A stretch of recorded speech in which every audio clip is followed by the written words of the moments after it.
I think we're set to go. Well, good morning, everyone. It's great seeing so many old friends and partners in VR and so many new people here. Thank you, Jeremy and Joe from Microsoft, arranging everything. As usual, doing a wonderful job. For those of you who are new who don't know me, I'm Farsh Fallow. I'm Senior Director, Developer Relations for XR Games and Entertainment at Samsung. Even though technically I work for the mobile division, we work very closely with the Odyssey team as we share a lot of resources when it comes to XR.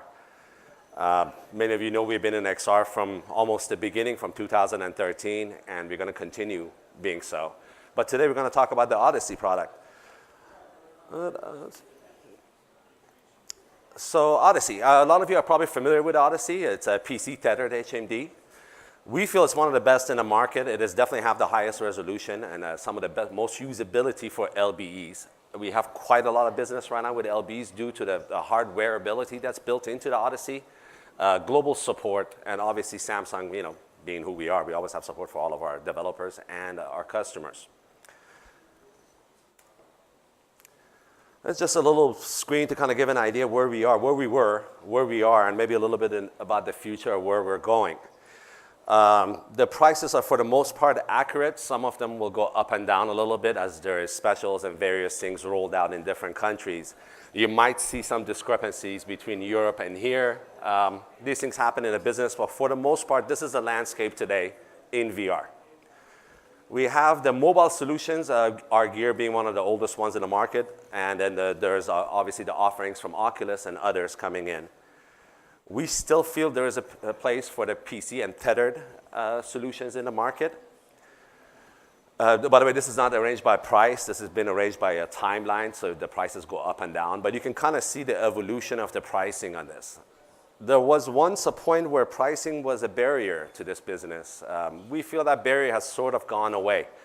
There is enough solutions in the market between us and our competitors where you can have a variety of price points and a variety of solutions really available depending on your base used.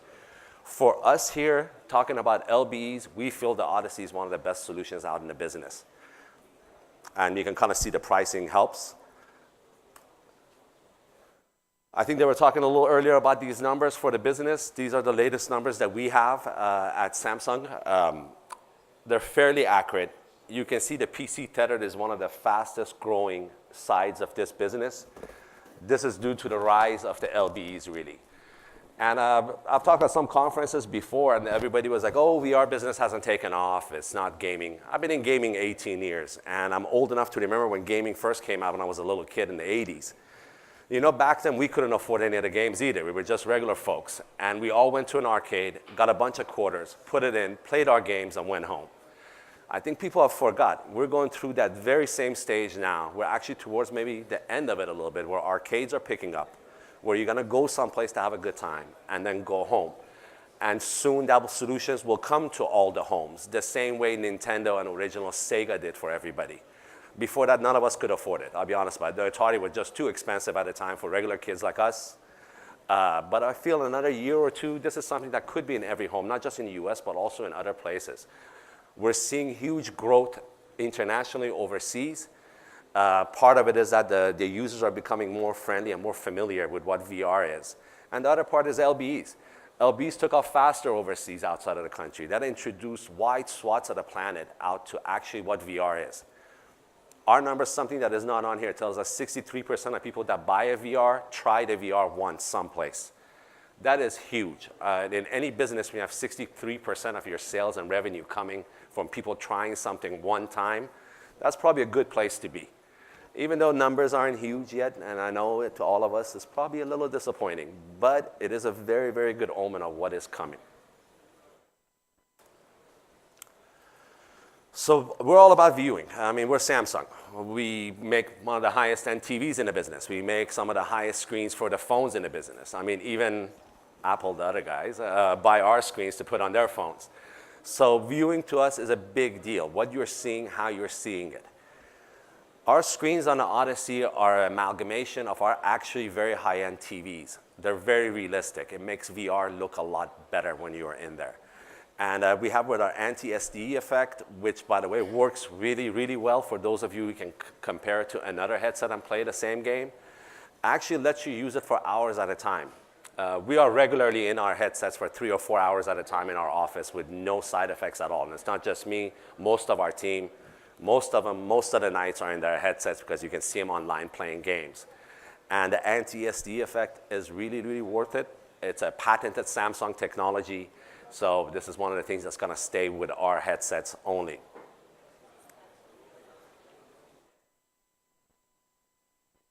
Tracking. It was a pain in the neck when I worked at Unity to set up stuff with tracking. The trackers always broke every time we went to an event. 1 out of the 2 or 3 didn't work. We always have to send it back. It's a huge RMA process. We wanted to do away with that from the beginning.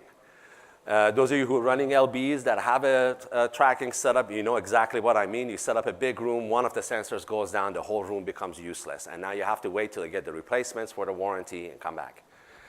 Our new Odyssey Plus actually has inside tracking inside the HMD itself. So wherever the user goes, the tracking is with them.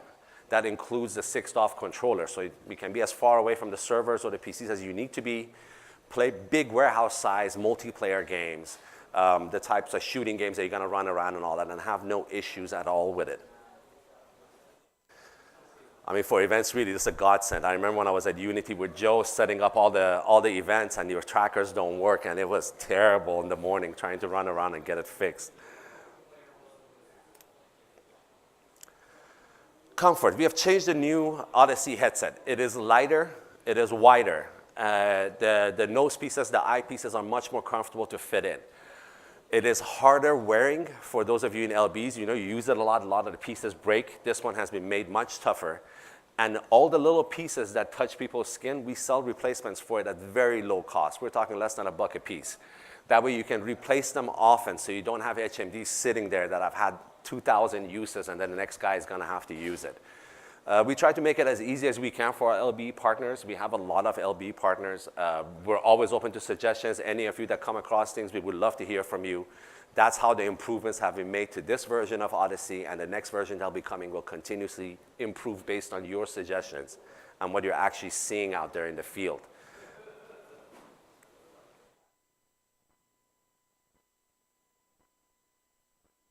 The flashlight function, actually, we love a lot. I wish we had it on the Gear, but unfortunately we don't because Oculus doesn't allow it. But with MR operations, we have it, and we really like it a lot. This really adds to the real-world functionality and usability of the HMD, especially for the ones that want to run things outside of just gaming and you want to do enterprise and other solutions. The flashlight function really helps out. So you're not tripping over things necessarily in your office or in your living room. And at some point, we're hoping the technology will advance enough where our MR partners can allow us to use the flashlight to actually use what's around you within the game. The flashlight certainly has the availability to pick up the objects there, and we have AI that can actually recognize what that object is, and possibly if the games are available to put things over it so you can use it inside the game. That's something to keep an eye out for. It's coming soon. And also working with MR and Steam apps. That means we have tons and tons of games available. There's about 500 out of the 800 games on Steam that say they are MR certified, but we found out about 90+% of the games actually work on the Odyssey headset. MR is a very robust platform, so it allows us to work with different platforms like that, and also gives the LBs the option to use whichever platform works best for them where they're based and located at. And also there's monetization issues between Steam and MR, so you can choose whichever one works best for your business. So this is a little side-by-side comparison, and just a few things you can kind of see what our headset has versus other headsets, and also where the pricing ranges that are there. Some of the issues to look at, obviously the external sensors. Obviously we don't need any sensors at all. Most of the HMDs out there now require the external sensors that come with them. If you're running an LB, you're probably already ordering 20 or 30% extra sensors up front because you know they're gonna have that many RMAs later on down the list. Our sound, field of view, even from the hertz of the HMD, we have the most robust one. We have a wide range that it works in. And also I want to point out the display. The 1233 PPI is actually tested. That works. So if you guys have content, check it out. It looks amazing.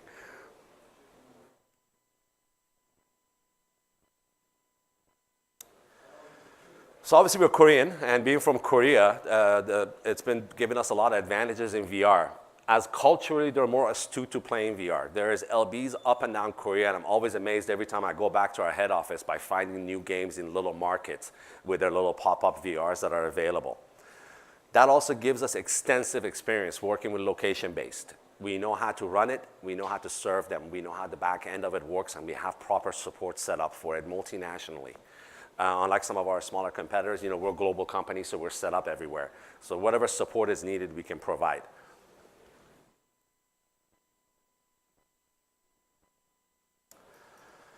So we have had massive demand from European customers. We actually work with DoD both here in the US and most of the NATO countries right now. Soon, if you haven't seen it, you're going to see a lot of military training and the backside of military being operated inside of VR. That actually not only just saves money, saves lives and everything else down the list. Also, it trains better soldiers, better policemen, better officers. We're working with police departments on training them when to pull their weapons out. That's kind of a problem here in the US. I know most of you are from Europe, you probably don't have that issue. But we do have it here, even here in San Francisco. And we're working with several of the departments trying to bring these trainings into real world. We're working with airlines, as well as the airline manufacturers, both Airbus and Boeing. We're working with several car manufacturers. This has allowed us to get a lot of data back, and this data helps us continuously improve the product. Over the next 12 to 18 months, you will see additional VR and AR products coming out of Samsung, and all of these are coming from this feedback that we're getting continuously from the market out there.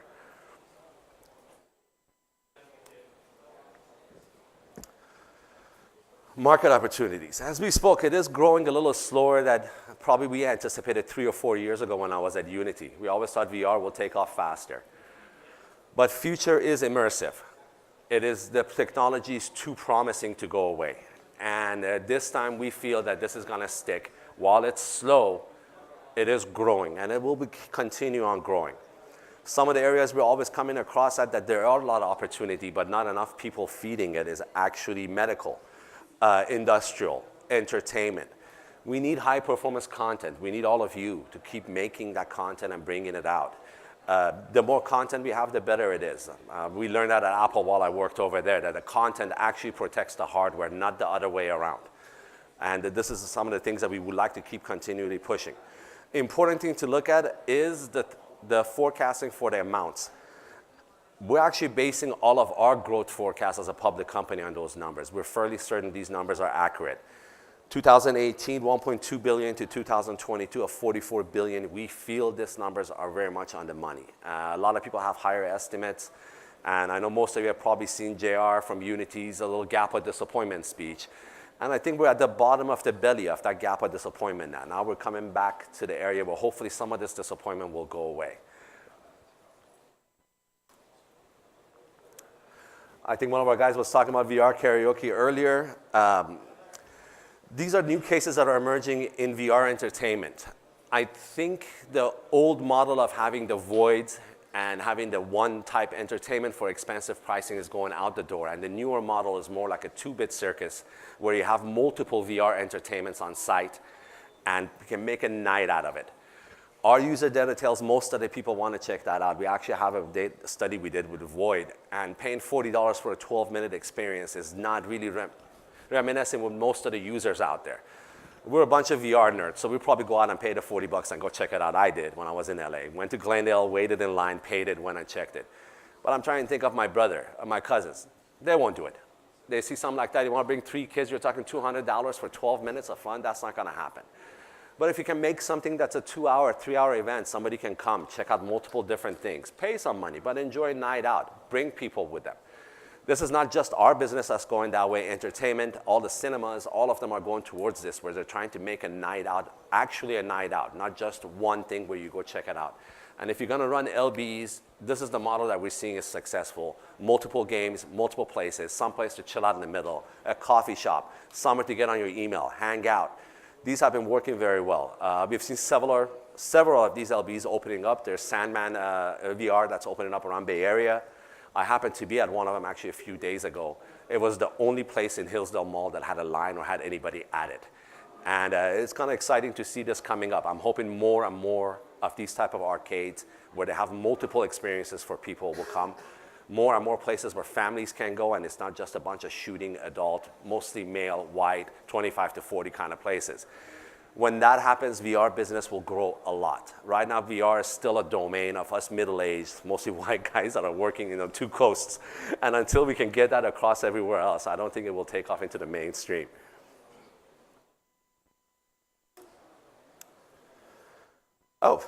This is actually one of the night centers out in Korea. It is amazing. They come there, they're open till 2, 3 in the morning. They're drinking a lot, which is good, and they're having a good time. But it's nice going out there on a Friday and Saturday night and seeing a whole bunch of people nerding out on VR and having their drinks and having a good time and actually having bouncers having to kick them out at the end of the night. So we thought we'd put the video up. You don't see many of those here in the US yet, but we think eventually they will come as entertainment grows.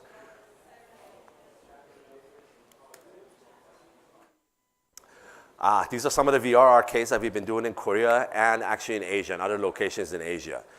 Some of the stuff is fantastic. I want to make your attention to the second one with a flying suit.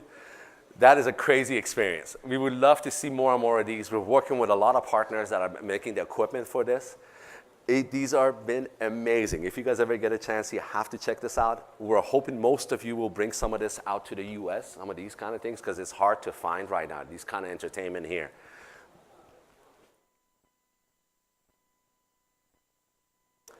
So we talked about partners. We've been working with a lot of companies, and we're all continuously looking for other partners. So please, any of you who are in this talent and work, please come see us. VR is just made better by the other hardware partners, whether it's chairs, environmental things, the things that have the winds and a fan and all that. It really, really adds to the game. The more immersive, the better. We think it'll bring the more people back to it. D-Box is one of these partners. They have a unique haptic control mechanism. We really like working with them. There's a lot of LBs that like their solution. So we have made sure that all of our products work well with them. There are others that we would like to introduce. Positron, obviously most of you know Positron. We've been working with them for a long time. The experiences we did with them were very successful. Recently we did the NASA experience with the first man with them, where we did the footage and they supplied the hardware. It was hugely successful. It ran in New York and Florida at Cape Canaveral. And from what I understand, it had a 2.5-hour waiting list at Cape Canaveral just for people to check it out. Positron has been a very good partner. So as Hyperspace, this is one of the newer ones. They do the full body haptic. I have not actually had a chance to check it out myself, as we don't have one here in the US, but I'm going to Korea in a couple of weeks and I'm hoping to be able to try it. I hear it's fantastic. It works very well with the Odyssey HMD. That you guys should definitely take a look at this one, the full body haptic system. Odyssey homepage. We have a lot of games, a lot of 360 applications on there. We would like any of you that have high-end games, please contact us, let us know. We'll try to get you guys on our homepage, hopefully bring you some more foot traffic to your games and to your wares out there. It's a very robust system. We're continuously improving the UI on there based on the data we get back from the users.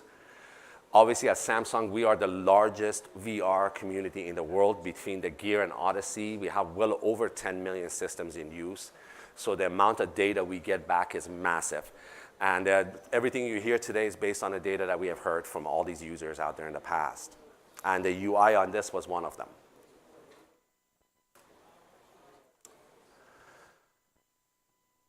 The Odyssey Express is pretty self-explanatory. We have a nice demo zone. I would love for you guys to check it out, by the way, when you get a chance in the back. Some of the apps that belong to us, Samsung VR Video is currently the most widely used 360 or VR video in the VR business. It is actually usable on almost all the headsets out there that is available. They work on everything. They have over 2.5 million users, which on VR or 360 video, daily users, which is quite a lot. So if some of you are in the 360, that sort of VR, live action VR business, this is a great place to be. We would like to encourage all of you to visit it and take a look. It's free. There's zero cost to anything. But those of you who charge for your content, it does have in-app, so you can add advertising or in-app to monetize if you do need to. It's available on most of the headsets. Conflict Zero was made for us by BlackRock Studios in Brazil. That is a wholly owned subsidiary of Samsung that develops games for us for our internal demo purposes. This game was obviously very popular. Originally, we made it just to use it for our executives. But the game was so popular, we actually launched it. And the last I checked, they have nearly 1 million installs. So it's been very popular with the users as well. We also work with third-party apps. At Samsung, we are neutral. I'm ex-Apple, so I can say it. Unlike Apple, we actually play friendly with everybody else. So I know some of our friends from Vive are here. They can attest to that. We're not trying to all kill each other. It's been a good growing experience for me coming from so many years at Apple to learn to be nice again. But it's been working well. But we work with Veer. We work with many third-party apps. Those of you who have third-party apps or platforms, we are very open to working with it. We don't pick sides in between the two, and we're happy to feature you on all of our products. I have a few appendixes for you so you can kind of see the differences again between a PC tethered versus mobile. While we feel there is still a big market for PC tethered, as mobile still has its own market. You can see some of the comparisons over here. Unfortunately, mobile is just not strong enough yet to run the really real-world immersive content as much as we would like to.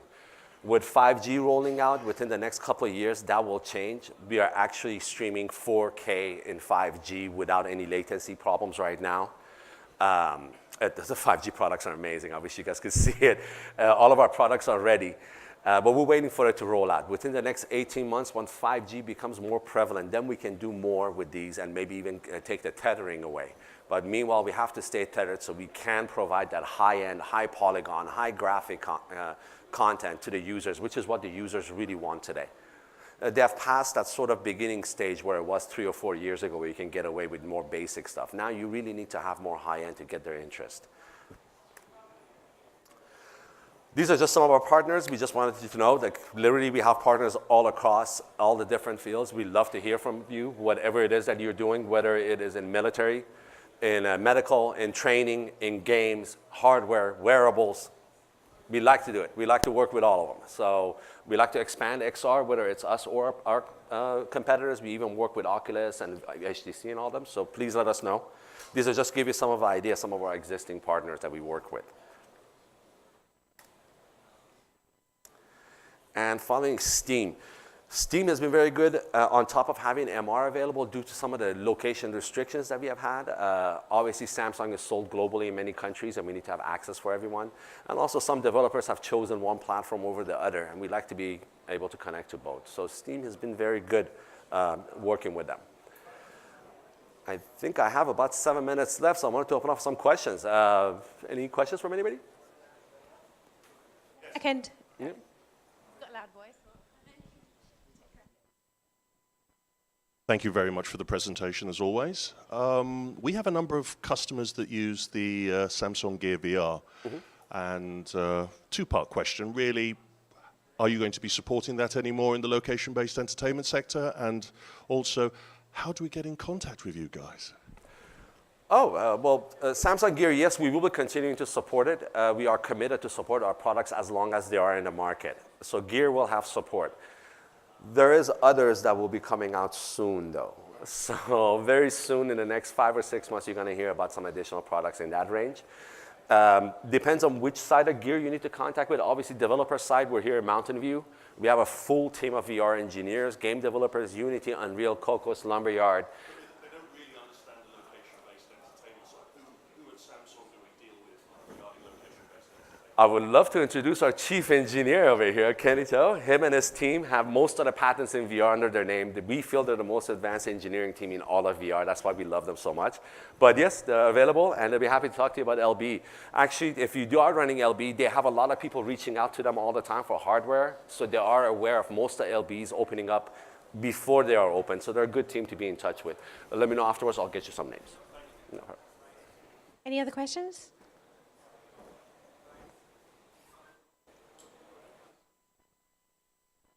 Not missing anyone? Oh. Oh, yes. So you mentioned the distinction between tethered and mobile, but now mobile's changing. I mean, Focus has had 6DoF for a little bit. What's it called? The Mirage had 6DoF with Daydream, but only on the head tracking. But it was important to have head tracking and hand tracking 6DoF. So now with the Quest coming out and having full 6DoF head tracking and hand tracking, will Samsung have something similar in that category? I don't work at Apple anymore, so they won't I kill see me. them nodding their heads. I assume that's yes. Yes. Yeah, there is. Soon you will see it. Any others? Oh, one more.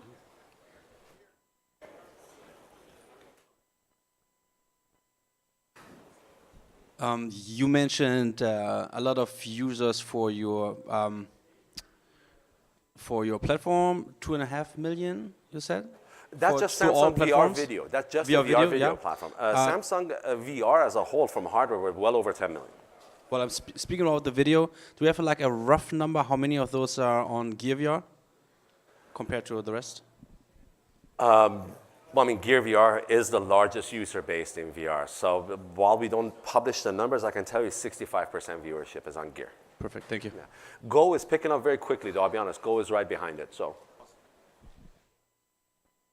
Release date in Europe, because it's a pain for us to get there. Yes, there has been some problems in Europe. The customer support was not set up in the European countries for it yet, and Samsung will not set until we have, I don't mean customer support for B2Bs or end, but actually end users.